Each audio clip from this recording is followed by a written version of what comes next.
yang mudah-mudahan semua yang hadir mendapatkan berkah dari Allah Subhanahu wa taala. Jadi bingung nih mau ngomong apa. Ya, soalnya udah tadi Ustaz Junaidi udah ngomongin, Ustaz Maulay udah ngomongin ya. Jadi nggak mau panjang-panjang saya juga. Soalnya habis ini masih ada majelis zikir lagi saya. Sampai jam 1 malam baru selesai. Tadi Ustaz udah berpesan bahwa ngadain maulid mah jangan takut-takut. Kenapa? Karena panggil baik Ustaz kampung gitu ya. Agar supaya setiap kali kita maulid setidaknya ada guru yang duduk di tempat kita, maka kebarokahan akan turun. Nah, saya dari tadi juga celingukan. Iya, ini penceramahnya siapa? Gitu kan? Ternyata kata Ustaz Junaidi ya ente. Lah saya bilang berarti saya Ustaz kampung ini mah. Saya kata gitu. Lah iya, akhirnya kata Ustaz Junaidi, Ustaz, ini mohon maaf ini mah bayarannya berapa? Kata gitu. Saya bilang, Ustaz mohon maaf, saya emang nggak pernah yang namanya target, pantesin baik, saya kata. Tapi saya punya dana 300 doang Ustaz, tunggu belum pantesin lagi, saya kata gitu. Lah saya mah kan orang ngargai, minta gitu. Iya. Tenang Ustaz. Yang penting mah kalau misalkan ada bekal ya taruh duluan di motor ya. Gitu. Jadi kalau masalah fitan tadi udah dibahas, yang namanya al-fitratul khamsun. Fitrah itu ada 5, salah satunya adalah khitan. Nah, khitan ini unsur awalnya adalah sunnah. Unsur awalnya adalah sunnah. Tapi kenapa bisa jadi wajib? Nah, ini di sini. Jadi kaidah usul fikihnya begini. Kita diperintah sama Allah suruh naik ke atas genteng. Kira-kira ketika perintahnya cuma suruh naik ke atas genteng, kita butuh apa deh? Padahal tangganya mah kagak wajib, perintahnya cuma naik ke atas. Tapi kita butuh tangga. Tangganya yang tadinya sunnah jadi wajib. Begitu juga kita mau diperintah sama Allah cuma suruh beribadah kepada Allah. Tapi beribadah nggak bakal sempurna kalau kagak wudu. Wudu kagak bakal sempurna tanpa dihitan. Kenapa? Karena masih bawa kantong najis yang dia bawa kemana-mana. Makanya disuruh potong, atau yang dipanggil gulfun, atau kalau bahasa kita makuluh, suruh potong. Kenapa? Biar supaya gampang dibersihin, supaya pada saat kita sholat pun kagak bawa yang namanya kantong najis. Itu maksudnya. Makanya kenapa dari sunnah bisa menjadi wajib. Fa'amal yatimul wajibu fahuwa wajib. Apapun yang mendukung daripada kewajiban, dia juga jatuhnya wajib. Gitu maksudnya. Nah, jadi ada kaidah usul fikihnya. Kenapa kok yang namanya khitan menjadi wajib? Nah, di sini buat kesehatan, iya. Buat kebersihan juga, iya. Tapi yang paling penting adalah menjalankan syariat apapun yang diperintahkan oleh Allah dan Rasulnya. Nah ini mah terkadang yang namanya khitan nunggu tua, iya. Lah kalau khitan nunggu tua kan keburu alot. Lah kalau alot pakai pisau kagak mempan, pakai yang namanya olat kagak mempan, yang ada pakai gergaji mesin. Kenapa? Udah keburu alot. Tapi alhamdulillah kalau di kita kagak yang namanya pakai tua-tua. Terkadang umur baru 8 tahun potong, umur baru 9 tahun potong. Kenapa? Gulfun itu artinya memotong sebagian penutup daripada kepala itu. Nah begitu juga orang yang korupsi berarti dia tukang khitan. Kenapa? Karena sering motong. Lah saya kemarin begitu rapat sama Bu ini, apa kalimatnya? Bahwa setiap kali turun yang namanya itu konblok 175.000 per meter. Ternyata ketika kita tanya yang namanya tukang ngerjainnya berapa? 90.000. Lah yang lain kemana ini? Enggak taunya banyak tukang khitan. Begitu. Jadi kalau besok jangan ke dokter, langsung cari orang-orang pemerintah yang tukang khitan, buru-buru minta dikhitan. Jadi nggak perlu dokter. Ya namanya kan tukang sunat dia. Lah kalau tukang sunat ya udah kita bilang, bang tolong ditani nih, tolong sunatin. Lah saya mah kagak bisa sunat. Lah itu duit pemerintah sering banget disunat gitu lah. Kenapa? Kalau kayak begitu berarti ente tukang sunat. Yang pertama buat kebersihan dan juga buat kesehatan.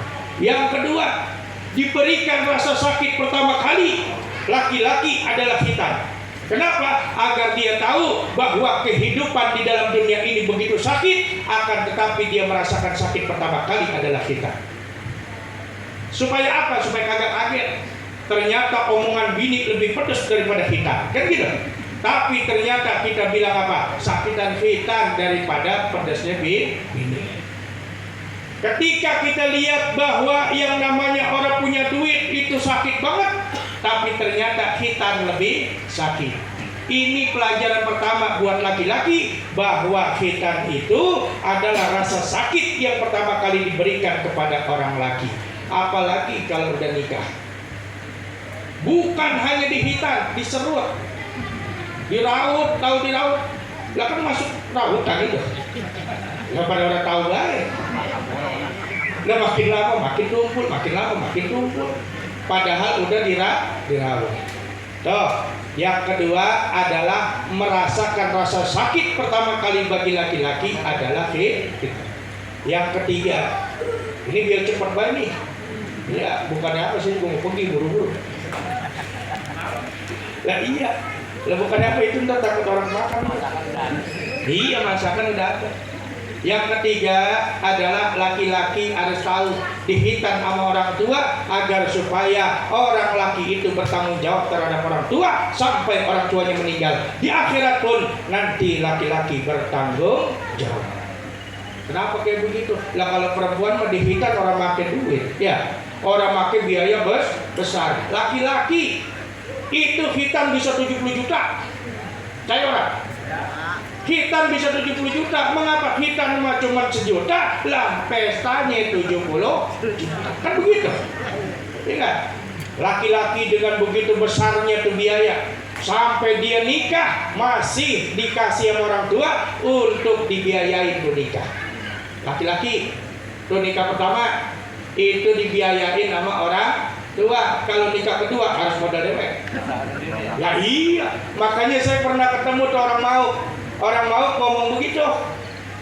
Kalau punya bini 1 mah hadiah sunat, kata dia. Iya, kayak saya nih, bini 3. Jadi yang 2 dan 3 usaha sendiri. Kenapa? Kalau yang pertama adalah hadiah sunat. Kenapa hadiah sunat? Masih dibiayain sama orang tua. Tapi ternyata dari biaya-biaya yang dikeluarkan sama orang tua, artinya laki-laki bertanggung jawab. Sampai dia sampai orang tuanya meninggal, warisan laki-laki 2, perempuan 1. Kenapa kayak gitu dibedain? Karena laki-laki pasti bertanggung jawab terhadap orang tua. Itu begitu. Lah ini mau pengen banget dipanggil awwaladun sholeh yad'ulah. Anak yang soleh yang suka mendoakannya. Ini ada 2 kategori, bang. Ada 2 kategori. Yang pertama ada awwaladun soleh, yang kedua ada birrul walidain. Siapa awwaladun soleh? Yaitu ketika semasa hidup orang tuanya, dia itu udah berbuat baik sama orang tuanya. Orang tuanya mau apaan aja dia turutin. Orang tuanya mau pergi, dia anterin. Orang tuanya mau ke pasar, dia anterin. Ini awwaladun soleh. Dari mulai dia hidup tuh orang tua sampai meninggal masih doain. Jangankan di waktu hidup, meninggal aja dia masih tuh yang namanya doain orang tuanya, ziarahin kuburnya. Semua sodako walaupun sedikit goceng biarin. Kenapa? Yang penting kita sayang sama orang tua. Itu awaladun soleh. Beda lagi dengan birrul walidain, berbuat baik sama orang tua. Di waktu masih hidupnya orang tua ngeselin banget tuh bocah. Jarang pulang. Sekalinya pulang dalam keadaan mabok. Bangor. Pas giliran orang tua nangis, orang tua meninggal, masya Allah, nangisnya ngegerungan. Mengapa? Nyesel, belum bisa berbuat baik, belum bisa nyenangin orang tua di waktu orang tua itu. timbul dia berubah setelah orang tuanya meninggal. Dia mulai berbuat baik ke orang tuanya dengan cara mendoakan. Bukan hanya pada saat tawahan, bukan hanya pada saat yasinan, tapi tiap malam, tiap hari dia doain orang tuanya. Itu namanya berbuat baik ke orang tua setelah orang tua enggak ada. Baru itu yang namanya birrul walidain. Kalau anak soleh mah dari awal juga dia mah, masya Allah, orang tuanya cuman mengucap doang, enak kali ini sebutan begitu dong. Apa kata anaknya? Orang punya duit pak? Wah itu mah bukan anak soleh. Iya. Tapi kalau anak soleh, ketika orang tuanya ngucap, langsung dia beliin. Ketika orang tuanya kepengenan sesuatu, langsung dia turutin. Ini namanya anak soleh. Tapi sekarang banyak banget yang ingat sama orang tua pas orang tua udah nggak ada doang. Pas waktu hidupnya disia-siain orang tua. Mohon maaf nih, terkadang kan ada seorang ibu datang ke rumah anaknya cuman karena kagak punya beras, pengen minjem duit sama anaknya. Anaknya laki-laki bilang apaan? Ya udah mak, ntar dulu ya, saya ngomong dulu sama bini. Tuh yang namanya anak kayak begitu tuh, anak dangkal sialan. Nah kalau sial dangkalan mah kan udah kebangetan. Ini mah dangkal sialan. Kenapa kayak begitu? Dia masuk ke rumah dia lihat tuh kardus susu anaknya. Apa kalimat dia? Itu satu kardus aja 70.000 sampai 100.000. Itu cuma cukup 3 hari sampai seminggu. Bagaimana saya tahunan tuh yang namanya minum susu ibu saya? Apakah bisa saya bayar? Kagak bisa. Dari situ dia harus berpikir bahwa orang tua jangan sampai minjem, jangan sampai berharap sama anaknya, maka orang tua itu harus dikasih sayang. Buru-buru tuh langsung kasih, mak nggak usah minjem, ini ada rezeki buat mak. Kasih buru-buru. Lah ini mah orang ngomong dulu sama bini. Udah begitu bininya emang culas lagi. Iya kata bininya apa? Emak lu mulu begitu. Lah kalau laki-laki mah boleh. Kenapa boleh? Dia ngumpet-ngumpet dari bini, dia ngasih orang tuanya wajib.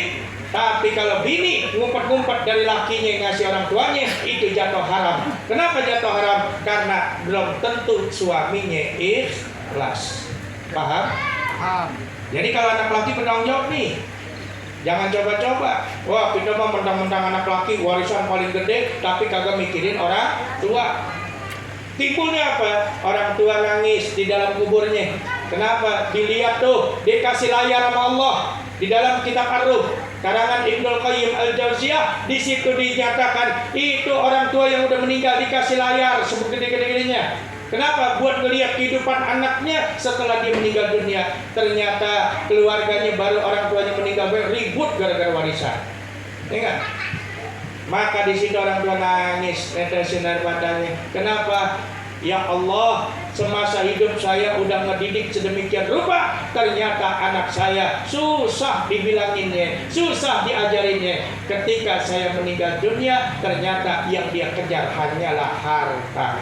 Maka di situ orang tua nangis jadi-jadinya di dalam kubur. Jadi jangan sampai orang tua kita itu nangis di dalam kubur. Maka kita kalau nggak bisa jadi awaladun soleh, jadilah birrul walidain.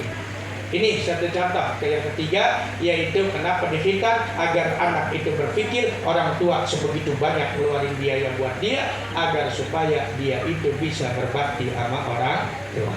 Mudah-mudahan ini anak berbakti kepada orang tuanya, berbakti kepada agama nusa dan bangsanya. Bukannya apa, terkadang banyak anak itu begitu. Tenang mbak, kalau babak udah tua, saya taruh pada jongkok, gitu dong. Wah, itu bukan anak berbakti. Iya, emang orang mau ngurusin. Nah, kalau anak model kayak begini, matiin dan masih kecil orang apa-apa. Lah bener. Nabiullah Khidir dulu begitu. Nabiullah Khidir yang lewat, terus habis begitu ada bocah nangis banget dan penggal palanya.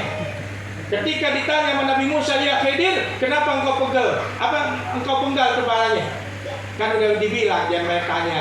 Nah sekarang saya jelasin ya, karena dari tadi 1, 2, 3 nanya mulu, bahwa ini anak Allah yang nyuruh matiin. Kenapa? Karena ini anak kelak dewasa bakal nyeret-nyeret orang tuanya ke dalam api neraka. Orang tuanya diajak untuk menyembah berhala, orang tuanya itu dibudakin sama dia, maka Allah nyuruh matiin tuh bocah sebelum orang tuanya nyemplung ke dalam api neraka. Nah kalau kita mau, Masya Allah, waktu anak kita kecil aja kita timbang-timbang ngomongnya apa? Anak raja, begitu ya? Padahal anak tukang ojek, anak tukang bayam udah dipanggil anak raja. Kenapa kayak begitu?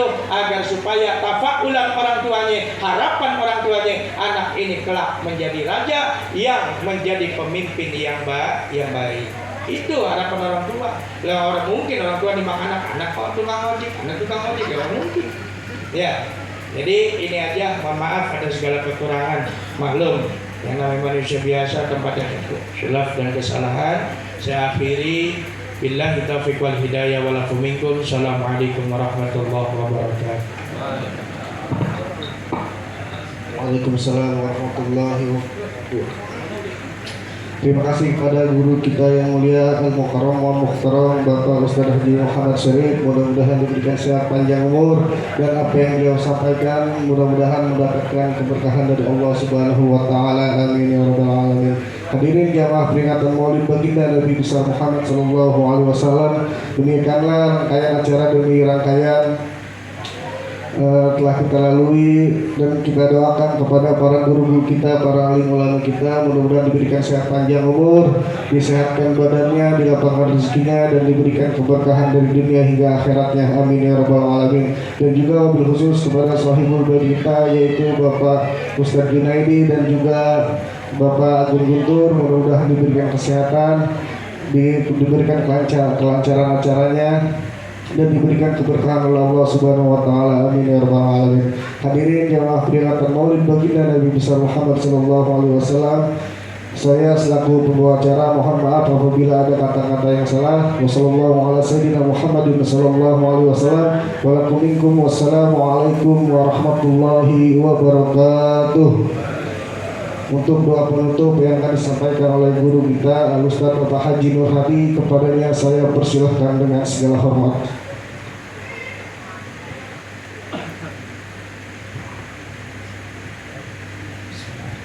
Astagfirullahaladzim, astagfirullahaladzim, astagfirullahaladzim. Ya Allah ya Karim ya Rabbi ya Maulana ya Mahmud. Allahumma salli wa sallim ala sayyidina Muhammadin fil awwalin wal akhirin. Wa sallim wa barik wa radallahu tabaraka kulli sahabati Rasulillahi ajma'in. Bismillahirrahmanirrahim.